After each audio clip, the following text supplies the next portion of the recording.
Hello friends, চলে এসেছি নতুন একটা ভিডিও নিয়ে। আর এই ভিডিওটা ছিল হলো জগদ্ধাত্রী পুজো। জানি অনেক লেট করে ভিডিওটা দিচ্ছি, তো ভিডিওটা দেখতে থাকো। প্রথমে একটা ঠাকুর দেখে চলে আসলাম আরেকটা ঠাকুর দেখতে।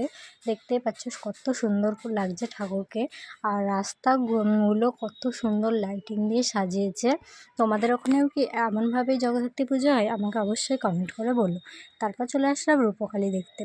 এই ঠাকুরটার নাম হলো রূপকালী, কারণ ঠাকুরটা সব কিছু রূপো দিয়ে তৈরি। তারপর চলে আসলাম এই প্যান্ডেলটা। আর এই প্যান্ডেলটার থিম ছিল ধানের, মানে সব কিছুই প্যান্ডেলটা ধান দিয়ে কমপ্লিট করেছিল। প্রথমে দেখলে ধানের গোলা তৈরি করেছিল, আর ভেতরেও ধানের শীষ ছিল অনেক অনেক।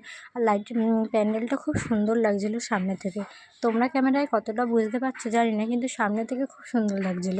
আর চারদিকে ধান ছিল, ধানেরই মানে থিমটা করেছিল। আর তারপর ছিল এখানে কালী পুজো হয়েছিল।